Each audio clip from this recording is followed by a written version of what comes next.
Baik, Assalamualaikum warahmatullahi wabarakatuh. Shalom, Om Swastiastu, Namo Buddhaya, Salam Kebajikan. Apa kabarnya? Selamat pagi semua. Kita berjumpa kembali di channel YouTube Hani Subakti. Tetap dukung channel Bapak dengan cara like, memberikan komen, dan subscribe. Oke, pada pagi yang cerah hari ini kita sama-sama berjumpa lagi di Zoom Meeting untuk membahas teknik-teknik yang harus kita lakukan agar bab 1 dalam skripsi kalian nantinya tampil jauh lebih baik, sempurna, dan tentunya menarik untuk dibaca oleh dosen pembimbing 1, dosen pembimbing 2, dan tentunya penguji kalian.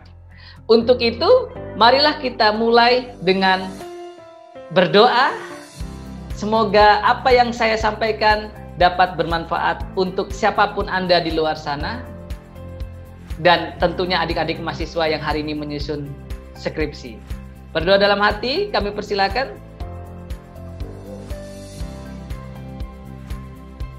Berdoa selesai. Baik, langsung saja.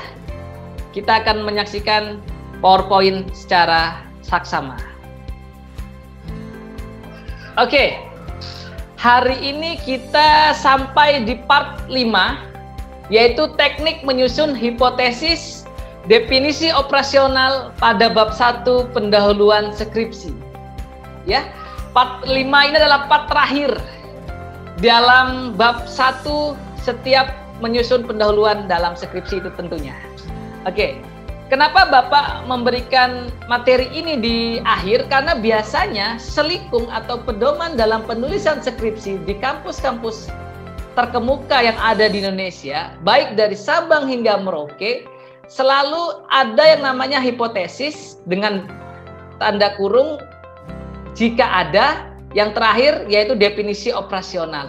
Begitulah selikung atau pedoman penyusunan skripsi yang lazim yang ada di kampus-kampus, baik kampus negeri ataupun kampus swasta yang ada di Negara Kesatuan Republik Indonesia Raya.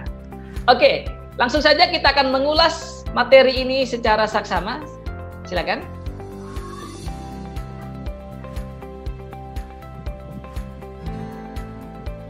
Adik-adik mahasiswa tingkat akhir yang berbahagia dimanapun kalian berada, terkhusus untuk mahasiswa bimbingan Bapak yang hari ini lagi berjuang bisa wisuda di akhir tahun nanti menggunakan toga dan baju terbaiknya bersama keluarga tercinta.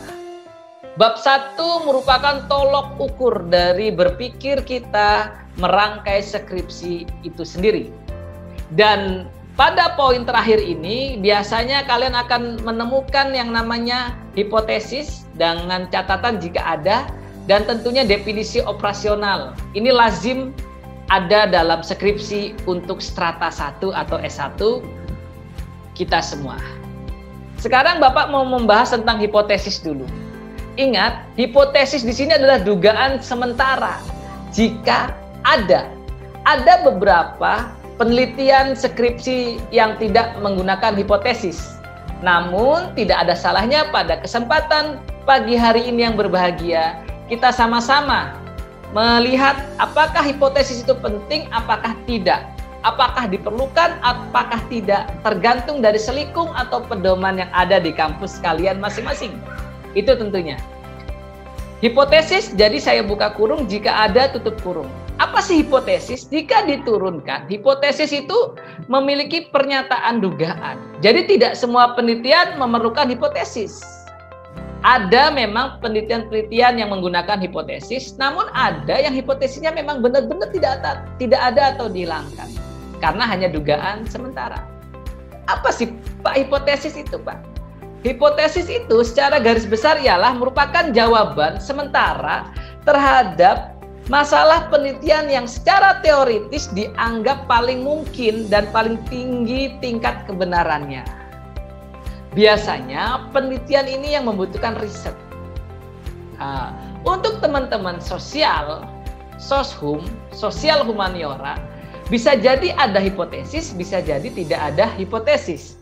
Namun bagi teman-teman yang mengambil judul skripsi Saintek atau Sains dan Teknologi, biasanya diperlukan yang namanya hipotesis untuk menduga penelitian ini kira-kira akan bermanfaat di kemudian hari ataukah hanya sekadar penelitian biasa. Jadi, benang merahnya atau kesimpulan tentang hipotesis jika ada. Jika tidak ada, teman-teman yang budiman, para cendekiawan muda, insan-insan terpelajar, boleh tidak menganggap atau tidak menuliskan hipotesis. Namun bila diselikung atau di pedoman ada, kalian harus menduga, menuliskan hipotesis atau dugaan sementara tersebut. Begitu ya? Oke, kita lanjut ke sebelah.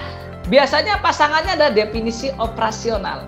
Di sini mahasiswa sering Bapak temukan mengalami kesulitan tentang mendefinisikan operasional itu sendiri. Kata definisi operasional ini menjadi multitafsir atau bermakna bermacam-macam. Padahal pada umumnya definisi operasional adalah diperlukan jika diperkirakan akan timbul perbedaan makna bagi pembaca. Jadi judul kalian itu berapa variabel di situ, kalian definisikan dengan bahasa sendiri, bukan bahasa peneliti orang lain. Menurut ahli, membaca adalah, menulis adalah, tidak. Biar pembaca skripsi kalian seperti Bapak dosen, seperti Ibu dosen, seperti teman-teman kalian, wabil khususnya adik-adik kelas kalian nanti ketika membaca, mereka tahu, oh maksud kakak-kakak ini toh yang jadi definisi operasional. Jadi membaca menurut kalian, siapa kalian yang menulis skripsi itu berdasarkan analisis yang sudah ditentukan. Oh, 2 variabel, kalian definisikan itu. Variabel yang pertama adalah analisis tentang membaca. Ceritakan analisis itu yang seperti apa yang dianalisis, membaca yang bagaimana, di tingkat seperti apa. Untuk teman-teman sekolah rendah, seperti apa membacanya? Untuk teman-teman sekolah kelas tinggi, di SD, sekolah dasar, bagaimana membacanya? Itu yang kalian ceritakan. Jadi tidak lagi mengutip pernyataan para ahli atau para peneliti sebelumnya. Ya, ketika kita turunkan lagi, ternyata definisi operasional itu adalah penyampaian definisi istilah memudahkan penyatuan persepsi bagi penulis dan pembaca skripsi. Ini benang merahnya untuk definisi operasional. Kalian yang menulis harus bisa membuat paham yang membaca, khususnya Bapak Ibu dosen. Nanti ketika membaca skripsi kalian, oh definisi operasionalnya ini. Oh ternyata yang dibahas variabelnya ini dan ini menurut bahasa si adik mahasiswa tingkat akhir. Jadi jangan sekali-kali menurut hemat Bapak, jangan menulis definisi operasional kalian kaku sesuai dengan Kamus Besar Bahasa Indonesia, sesuai dengan pendapat si A, si B, tahun sekian. Tidak. Definisi operasional adalah bagaimana teman-teman mahasiswa tingkat akhir memberikan pemahaman kepada para pembaca, khususnya kepada dosen kalian, kepada dosen penguji kalian, kepada adik-adik kelas kalian yang kelak akan membaca tulisan kalian hari ini. Oke, pada dasarnya bab 1 sudah selesai. Di part 5 ini atau di segmen terakhir ini, kita sudah sampai di bagian akhir. Namun tidak ada salahnya saya ingin mengajak adik-adik mahasiswa tingkat akhir semester 7 yang yang pagi hari ini hadir untuk bertanya tentang 2 materi besar ini. Untuk itu sebelum saya tutup, saya akan membuka sesi tanya jawab. Dipersilakan. Ya. Kepada rekan-rekan atau adik-adik mahasiswa, kita masuk ke Q&A atau tanya jawab. Silakan. Masih pagi nih, masih segar. Tentang hipotesis jika ada atau definisi operasional.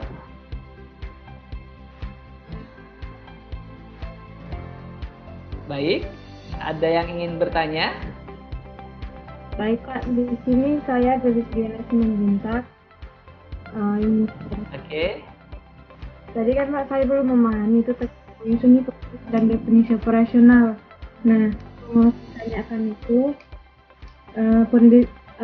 bagaimana kita membuat penelitian yang memerlukan hipotesis sama definisi operasional Pak?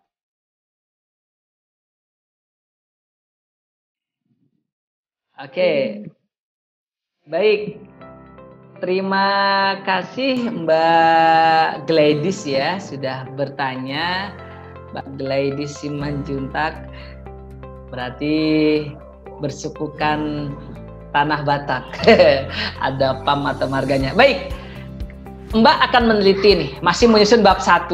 Lalu Mbak Gladys ingin menduga-duga atau memberikan hipotesis dan memberikan batasan permasalahan. Sekali lagi, Mbak Gladys atau mbak-mbak di luar sana, mas-mas di luar sana yang saat ini, hari ini, pagi ini sedang menulis yang namanya bab 1 dalam skripsi, pastikan dulu selikungnya. Di selikung pedoman kalian membutuhkan hipotesis apa tidak. Kalau tidak ada pedoman untuk menulis hipotesis, kalian skip, loncati saja atau lewati saja.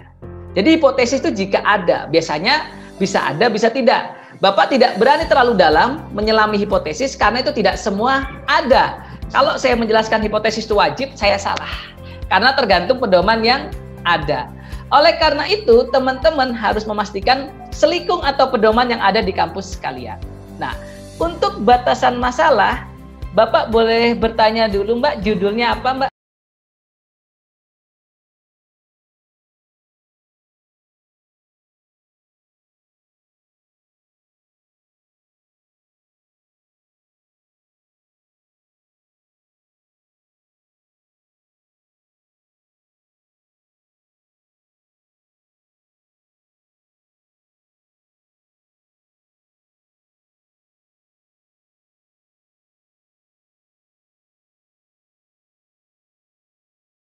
Menarik ya, sesuai dengan keilmuan yang Bapak miliki tentang penggunaan tanda baca. Jadi nanti saran Bapak, hemat Bapak, ketika Mbak Gladys membuat definisi operasional, Mbak Gladys harus yakin, oh penggunaan tanda baca. Tanda baca ada 15, jadi Mbak Gladys memfinalisasikan dari 15 tanda baca itu, Mbak Gladys sebutkan dulu dan jelaskan secara sederhana atau singkat. Kemudian Mbak Gladys berikan kata kunci, tanda baca seperti apa yang akan dijelaskan atau diberikan kepada adik-adik siswa sekolah dasar kelas rendah. Karena Pak Hani yakin tanda baca adik-adik di kelas rendah tidak semua dikuasai dari 15 tanda baca itu. Bisa jadi hanya ada 1-5 tanda baca yang sering digunakan oleh adik-adik siswa di kelas rendah sekolah dasar. Namun tidak ada salahnya Mbak Gladys tetap menjelaskan secara utuh. Agar apa? Agar pembaca skripsi Mbak Gladys ketika sudah dinyatakan lulus nanti, oh memahaminya. Oh ternyata penguasaan tanda baca untuk anak-anak kelas 1 tidak sebanyak anak-anak mahasiswa seperti Mbak Gladys yang harus paham 15 tanda baca.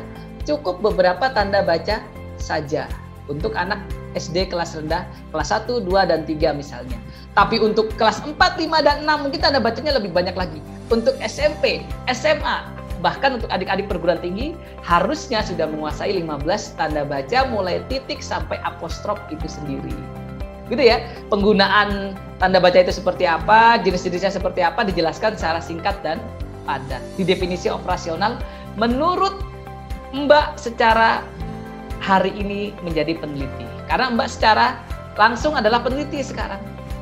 Membuat definisi operasional berdasarkan buku, namun menceritakannya dengan cara Mbak sendiri. Mungkin seperti itu Mbak Gladys yang bisa Bapak sampaikan. Yang jelas definisi operasional diperlukan agar pembaca skripsi kalian dapat memahami apa yang kalian tuliskan. Dan jangan membuat kami malah bertanya, apa sih ini definisi operasionalnya ini kok menurut ahli? Kan kalian yang nulis, ahli mah tidak tahu maksudnya apa dan judulnya seperti apa. Oke. Mungkin itu yang bisa Bapak jawab, Mbak Gladys. Ada lagi? Sudah Pak, terima kasih Pak. Oke, baik, terima kasih. Sepertinya tidak ada lagi yang ingin bertanya.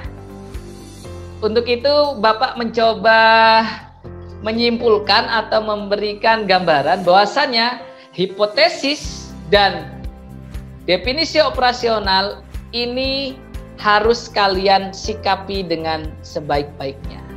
Jika ada hipotesis, harus kalian cari dugaan sementaranya untuk memperkuat penelitian kalian nanti.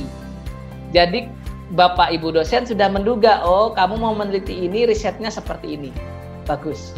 Kalau kalian tidak punya gambaran atau memang tidak ada hipotesis, tidak perlu ditulis.